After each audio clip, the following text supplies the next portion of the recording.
Yo, what's going on, snipers, and welcome back to our Arizona Coyotes franchise mode here in NHL 22.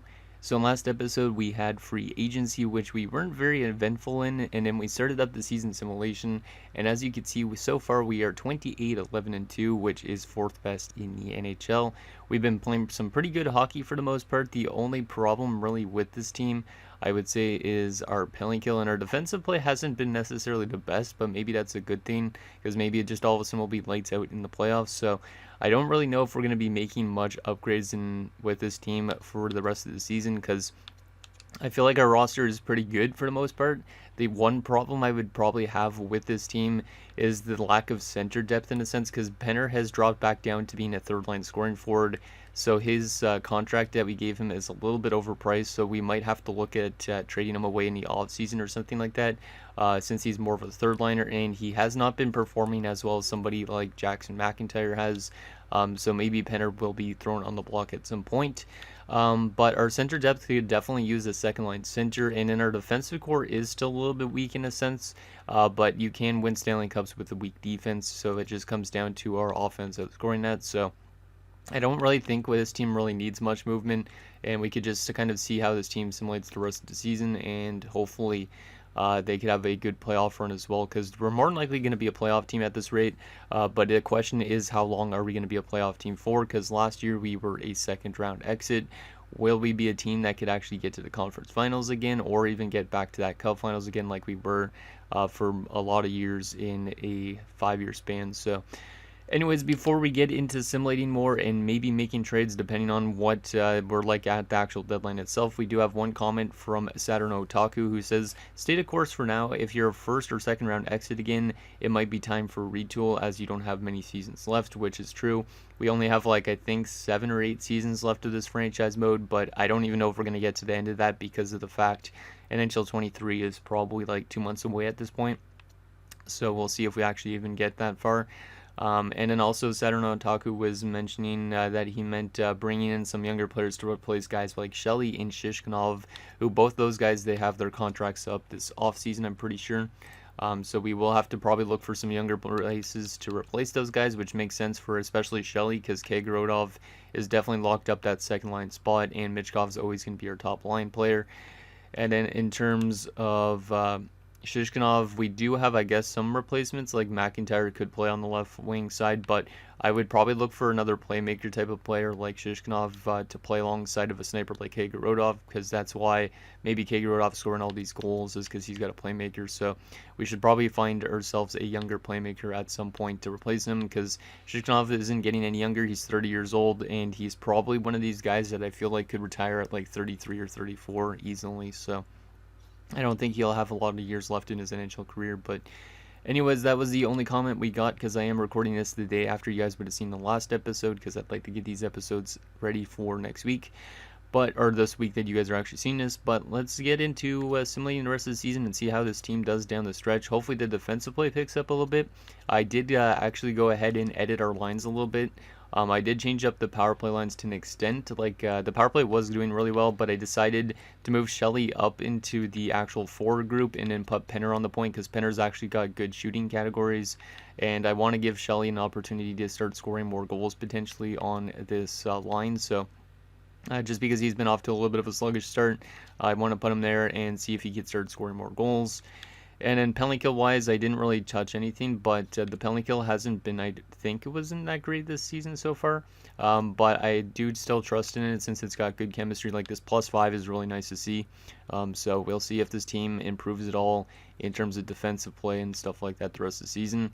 I was also mentioning to you guys in the last episode about Jeff Donovan maybe sending him back down, but we are going to keep him up for the rest of the season, because maybe he'll just be a really good playoff goalie, and if we run into trouble in the playoffs with our goalies, we could call up Galiev from the AHL. So anyways, let's continue to simulate up until the trade deadline. We'll do go up to a day before the trade deadline and then see if there's anything else out there on the block, and if there's not anything out there, then we more than likely won't be making any trades this season. But I hope that this team could do pretty good in terms of the playoffs, because I want to get back to winning Stanley Cups again. But I mean, I can't really complain when this team had that really good stretch of hockey where we won 3 cups in a 5-year span, because I've never really done that with the franchise mode before, so it was nice to finally get on the winning side of a franchise mode for a change. Because, like, my Detroit series, it took a long time for me to actually win, like, my first Stanley Cup, if I remember right, so that I did back in NHL 21, so.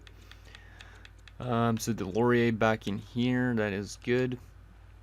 And hopefully a lot of the lowly type of players in the AHL and stuff like that get some good development, because obviously if we get some good development in the system, it'll make it easier for a little bit of a retool if we do one. Because this team isn't simulating as good as last year, it seems like, but they are definitely simulating good, so that's good to see. Who was out of the lineup? Oh, it's Koltsov again, right? But yeah, it looks like some of our low leads are getting some really good development here in Tucson, because Lynch is up to a 74 now, and then Volchenko is close to being NHL ready. So those two guys might jump to the NHL, honestly, next season, which wouldn't be too bad. Wow, why is the AHL all of a sudden getting, like, slapped with injuries? Like a player getting injured every single day, it seems like. It's like when we went through that phase where we had concussions consecutively. Okay, now this team is doing really good. I didn't realize we were at 40 wins already. God damn. Yeah, this team has taken off, which is good, but hopefully that doesn't mean like a first round exit or a second round exit. Hopefully it means that we're going to win the Stanley Cup this year. 9-4 win over the Habs, god damn. Okay, so we're 43-14-3 a day before the deadline. I don't even know if we need to make trades. We are first in the league. Yep, we are the best team in the NHL now at this point with 89 points in 60 games. That is good to see, in a sense. Michkov's got 79 points in 60 games, and he's already got 46 goals. So he might hit 60 this year. If he could get 14 goals in the next 22 games, which is easily doable for him, he should easily hit 60 goals this year, which would be nuts.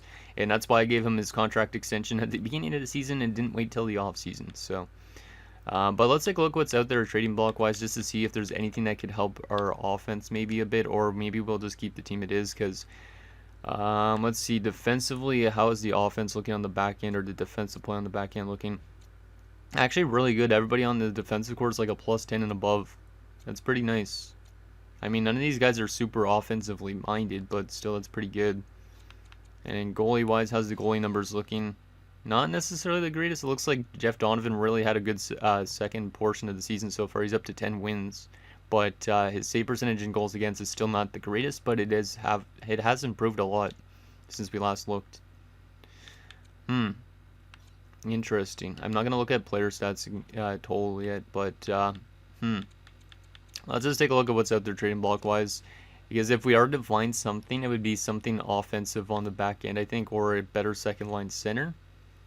But I don't really know if we need to do it at this point because of how good this team is simulating. Like, we're on a pace to win the President's Trophy this season. So that might actually end up happening, which means I don't really think this team needs much. Like, Kotkaniemi would be an upgraded technically. He's an 84. He's actually a second-line center. Not playing the best hockey this season, but he would technically be an upgrade, but I don't think it's necessary. Hey, look, Dahlin's back on the block. Sadikov was there as well, which is interesting. But yeah, I don't really think this team needs to make trades, and we should just kind of stay the course, kind of like Saturn Otaku was mentioning. So, because like this team is just simulating really good now at this point. Like, we kind of had a little bit of a slow start, I'd say, by comparison to previous years. You know, we did technically have like 28 wins, I think, to start this episode, but Nashville's trying to get rid of a lot of stuff, which is kind of surprising, to be honest. There was one player I was looking on at Nashville, but Nashville was in a playoff spot, so I don't know why they would want to get rid of them, unless they fell off. I gotta take a look at where they're situated right now, standings-wise, because there's a player that could definitely help us out on the second-line center spot, but I don't really know if I want to trade for him or not. Depends if Nashville's willing to get rid of him and if he didn't sign a contract extension already. Let's see. Yeah, let's go to the Nashville and take a look. Where are they standings-wise right now? They are still like second best in the division, but they're trying to offload a lot of good players, which is kind of weird. I don't understand that. So I'm definitely not going to trade for that player because it wouldn't really make sense since they are definitely a playoff team. Because I was looking at maybe going for Kolyakovo because they don't have an extension in place for him. And he is a better second line center than our current one. He's got good face-offs. Does fit our top 6. So I don't really know if I can trade for him. He's a sniper as well, so he might take away goals from like Kagorodov if I did trade for him. And how much cap space do we got, out of curiosity? They don't actually have any cap space. That's probably why they're offloading things. We don't really have the cap space to get him, so we'd have to move Penner out in order to get Kolyakovo, I'd say. But I don't know if it really makes sense for Nashville's point of view. But you look at their money situation, they only got 1.14 million in cap space, so that's probably why they're trying to offload some players so they could get like Kolyakovo back. So I don't really know if it makes sense for Nashville to get rid of him. But let's just go to the trade finder just to see if they do actually are willing to throw me an offer for potentially for that guy. Because that's probably why they're trying to get rid of like Henderson and Stankoven, because these guys are signed for multiple years. And yeah, they probably want to keep Kolyakov around. Yeah, that's exactly what I expected. See, I would trade for this guy, but I feel like it's unrealistic just because of where Nashville's situated standings-wise. And also the fact that they're trying to offload other players makes me think that they're trying to get that guy back and re-sign him. So I don't think we're going to make any trades. I think we're just going to stay the course and see how this team does this year. Just because of the fact that it does look pretty good and it's been simulating pretty good. Even though like the center depth, like I said, isn't necessarily the best. The defensive core could use an upgrade as well. But I mean, we also have some good depth anyways. Like McElhinney could honestly get thrown into the lineup at some point. Filppula, Festerling. We have guys in the system. We have a goalie in the system. Like, I don't think we really need to honestly make a trade. So, we aren't going to make any trades this year. And we're going to just see how this team does. I'm not even going to go into the trade deadline because it doesn't really matter to me. It doesn't affect me. But, yeah, I don't think this team really needs to make any trades. Can we win another game right before the deadline? So, let's just go continue simulating. Because I don't care too much about this deadline. Because I think this team should do pretty well. I'm just kind of scared that all these other teams that are doing really well are going to be making a lot of big moves, and that's not going to do good for us in the playoffs, but you never know. Because 44 wins already through 61 games. We should hit 60 wins again this season, potentially, if we're lucky, which would be pretty awesome. So, and if Michkov could hit 60 goals this year, that would be really great. So, let's go to the rate till the end of the season and see how we finish off this year. But, yeah, I don't think we needed to make any moves. We're still winning games after the deadline, so that's a good sign. And now Geeky has been injured with an injured hand. Out till March the 22nd, so he might have cut his hand while, like, cutting some peppers or something. Who knows? So let's just go replace player, because at least those younger guys like Filppula and McElhinney, they should do decent with those type of line mates that they have, like Shishkinov, or not Shishkinov, I guess Agostino.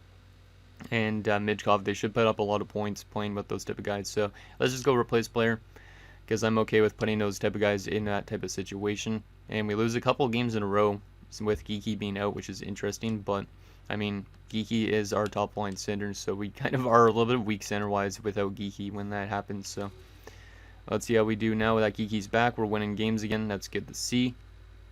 There's a couple losses near the end of the season, which I think I'm okay with, because maybe that's going to make us a better team in the playoffs. Yeah, we might actually be a better team in the playoffs, because we're kind of struggling near the end of the year. And we finished 56, 22, and 4. Pretty damn good, I'd say. Not as good as last year, obviously, standings-wise, but maybe that's a good sign to be a better playoff team this season. So, where did we finish in the entire league? We finished, it looks like, the President's Trophy. Yep, we won the President's Trophy by 1 point, as the Tampa Bay Lightning almost caught up to us near the end. And look at that. Agostino led the team in points with 108. Damn. Agostino is friggin' a beast. That's his 5th, I think, season with over 100 points. If I'm not mistaken, he could have had 6 at this point, I believe, if he didn't get injured that one season where he only played like 59 games. But what a year again for Tyler Agostino. If he wins another Art Ross this season, that'd be pretty awesome. But there was some really good players at the halfway point of the season, so I don't think he's going to. But, oh, man, I love Agostino and Michkov. It's probably one of the best dynamic duos I've had. Even maybe better. Yeah, it's definitely better than Jaskalainen, I'd say, and Thornton.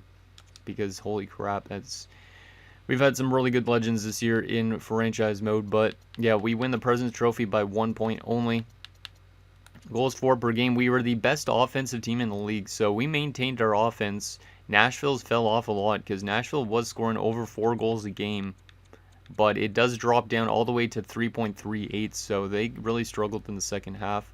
But if they get going in the playoffs, then they could definitely be a good team. Goals against per game wise, where did we finish? We probably weren't the best defensive team, right?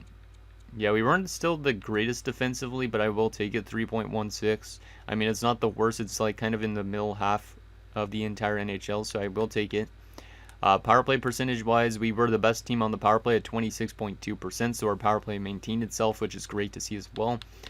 And our penalty kill, 82.2%. Looks like it actually isn't that bad, so maybe our special teams did improve in the second half of the season as well. Yeah, it looks like it's kind of right around mid-table as well. So, I mean, our defensive play definitely could improve, but maybe it'll be better in the playoffs if we are lucky. We are 27-14 on home ice and 29-8-4 on the road, so very solid in both. And 4-5-1 in our last 10 games, which makes me think our team might actually be able to start winning games in the playoffs, so because we did struggle right at the end of the year. Okay, so there is that. Let's take a look at these player stats for the season. So, starting off with our centers, Geeky, 73 points in 76 games. He got injured a couple times this year. That's pretty damn good. I think he is probably close to retirement, though, and I don't know if he comes back this offseason, but he is probably dropping off in point production, but I still really like Geeky. He's been a very good complementary piece for this top line for multiple years. There is his stats. And yeah, I don't know if he's going to drop off or not. He's only signed for 1 year, so hopefully he doesn't ask for a lot of money if we do want to bring him back. Penner jumped up to 56 points, so Gage Penner with the changes on the power play unit really did start to pick up a lot of points because he didn't really have a lot in the first half. I think he only had like 20 points. Maybe he had a little bit more than that. But still, 56 points, not too bad. Starting to live up to his contract a little bit more because last 3 seasons, 50 plus points in a year. So, I mean, he's not a bad player by any means, but I don't really know if he's worth $6 million. So maybe we do keep him around. But yeah, he's been pretty solid. Spalling 38 points on that fourth line, I think only. 23 of them were goals. Actually, yeah, shorthanded time as well. Pretty good player, I'd say, for Carl Spalling, and I'd like to keep him around as long as possible in a sense because he's probably one of our best penalty killing type of players, so very solid there from him. 33 points from Damo is also really solid. I'd say it might be around the same amount as last year. Yeah, a little bit less than last year, but still pretty solid. Phil Bila, 4 points in 7 games as a depth option, and McElhaney, the 1 goal in 2 games. Left wing wise, Agostino, 108 points and a plus 20, 25 power play points. He's just a power play specialist, him and Michkov. He also had a shorthanded goal this year. Nice.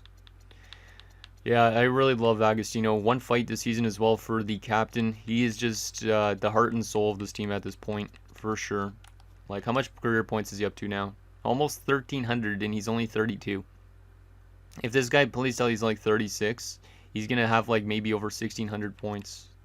Like, look at this, 100-point season, 100-point season, 100-point season, 100-point season. On pace for over 100 points, 100-point season. Like, literally, if he didn't get injured this one season, he would have had 6 100-point seasons already.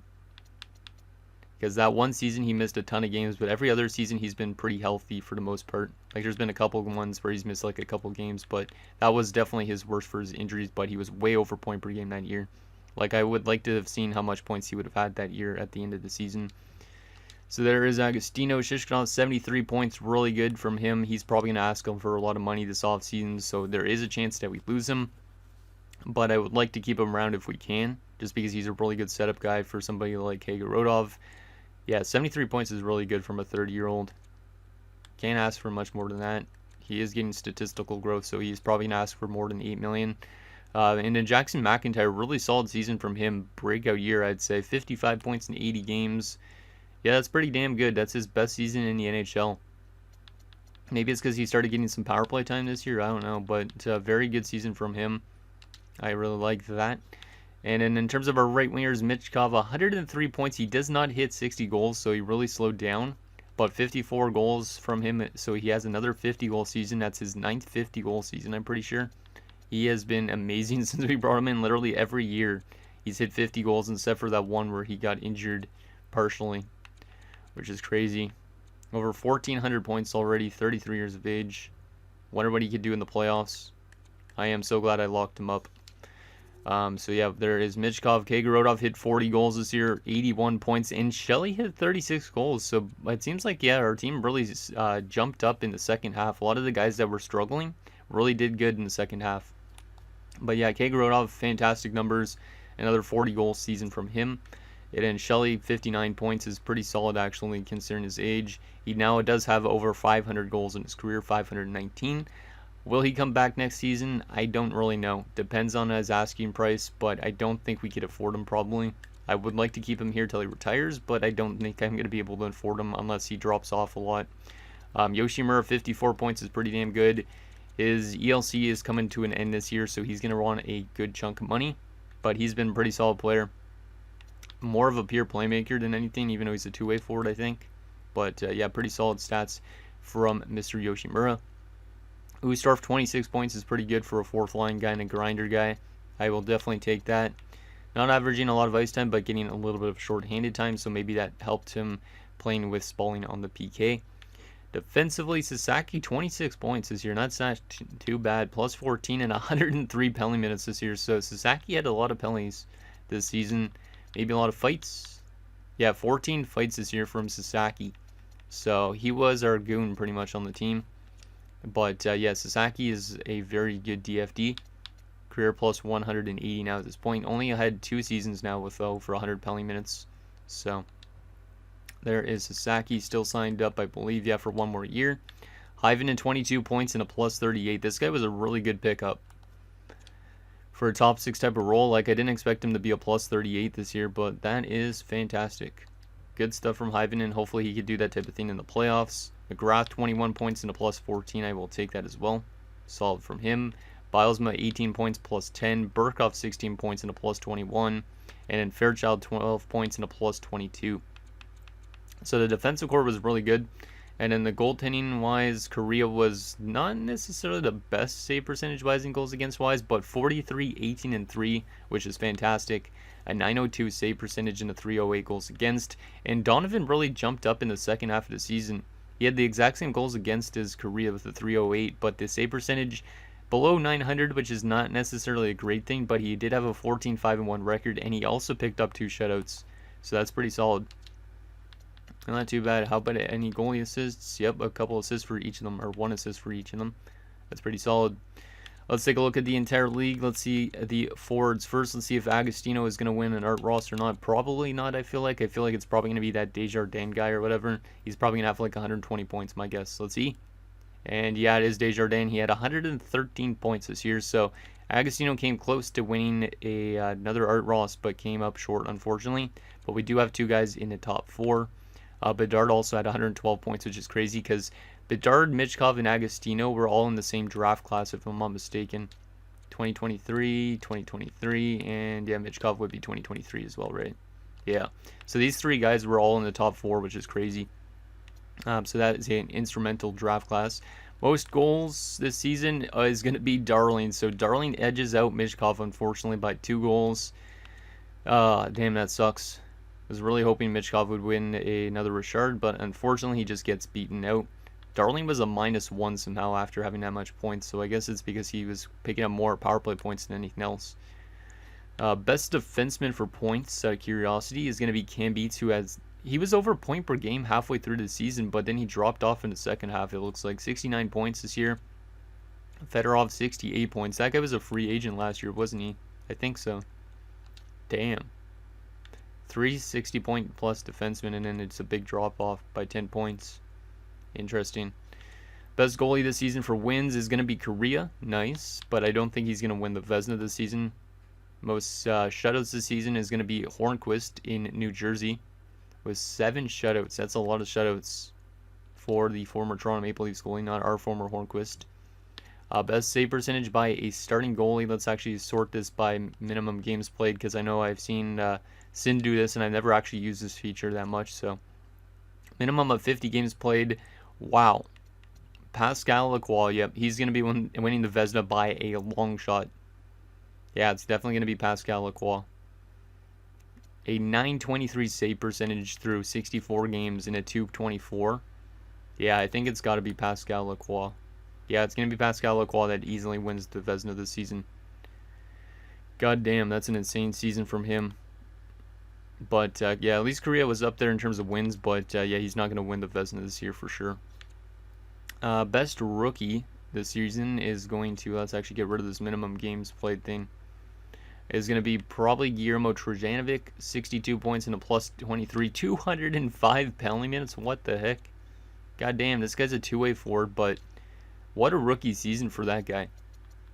I mean, to pick up 205 penalty minutes and that much amount of points. He fought 32 times in his rookie season. God damn. This guy's a future, like, I don't know. He's like a really underrated player in a sense. Like, all that penalty minutes and still to be 62 points. Really good. Very interesting player for sure. Why was Torsten Dahl listed as a rookie again? Wasn't he a rookie last year? Oh no, it was this year. He was leading that halfway point, but dropped off a lot. Interesting. So there is that. Let's just take a look at the fun stats. So the best plus minus in the NHL is going to be a guy that's in Edmonton, a defenseman that's a plus 63. God damn. That's pretty damn good for an AI team. Most penalty minutes is going to be that rookie with 205 penalty minutes, and then also Vatanen, 204 penalty minutes. Most game-winning goals this season is Mishenko in New York as well. Most power play goals, Darling with 22. Most power play points is going to be Darling as well. Short-handed goals is Brandon Yeager with the Rangers, short-handed points. Daniel Fraze and Radek Michasik in Philadelphia. Let's take a look at the Selke candidates, just for fun. SE based, actually not on face-offs, it's on takeaways. So probably Zetterberg, which is interesting because Zetterberg was also in that top 5 with Bedard, Michkov, and Agostino. So yeah, that was a really great draft class in that sense. So yeah, I think Zetterberg is probably the front runner, but Isaac Walters could also win the Selke this year for sure. Most hits in the NHL, Cohen in Montreal at 241.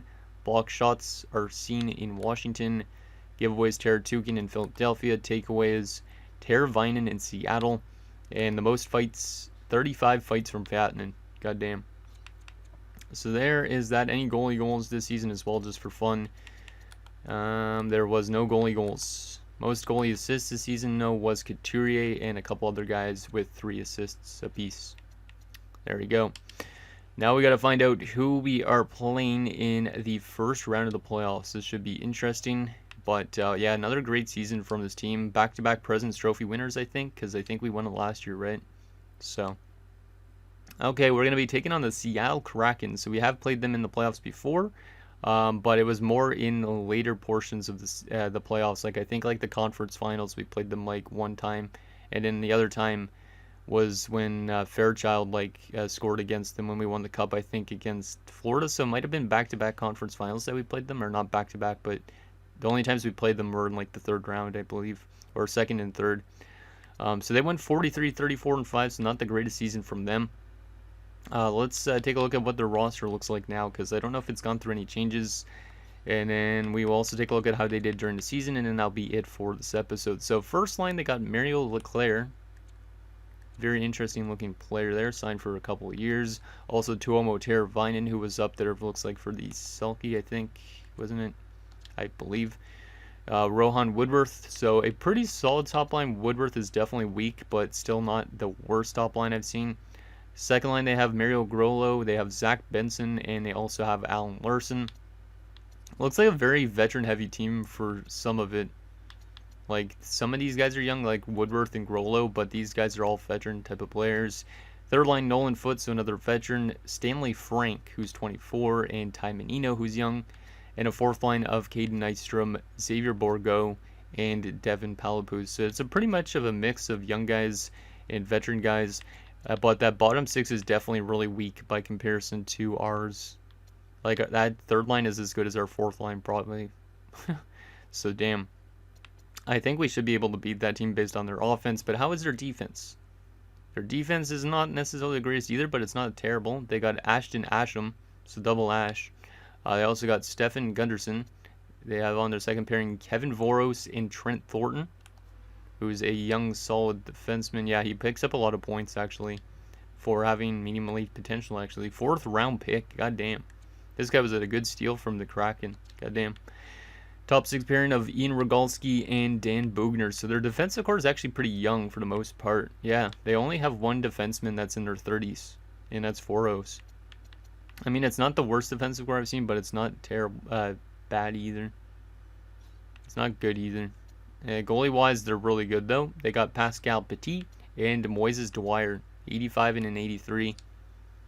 Interesting. It looks like they split time this season as well, or kind of close. 42 games this year for Petit, and Dwyer played how much games? 39. So yeah, it looks like they split time. Dwyer was absolutely terrible, but he was really good in the playoffs last year when they did play. So he might be an okay goalie in the playoffs if he does get the chance to play. Depth-wise, they do have Bryce Harold and Avery Kane. So for the most part, it's a young team that's trying to get their playoff dreams started. And yeah, I think we definitely have the better team. It's just more about if the EHEs is going to be affecting us or not. So final thing, let's take a look at how they did during the regular season compared to us, and then that'll be it for this episode. So let's go to the Western Conference, and let's see what we got here. So they finished with 91 points. We finished with 116. They scored 3.4 goals per game. We scored 3.84. They allowed 3.45, so they actually allowed more than they scored. We allowed 3.16. Their power play was 21.6%. Ours was 26.2. And their penalty kill was 81.9. All right, 9. Goddamn, I can't talk. 81.9. Ours was 82.2. So our penalty kills were really close together. Our power play was a little bit better than theirs by 5%. And then everything else is pretty much in our favor just because we had a good season. They're 20-18-3 on home ice and 23-16-2 on the road. And they're 4-6 in their last 10 games, which is a little bit scary as well because maybe they'll just get hot at the right time. But anyways, guys, that's going to do it for this episode of our Arizona Coyotes franchise mode. So in next episode, we will take on the Seattle Kraken in the first round of the playoffs as we look to make some noise this year and hopefully continue our momentum we had in the regular season and hopefully get ourselves farther than the second round of the season. So anything down below, and I'll see you guys next time.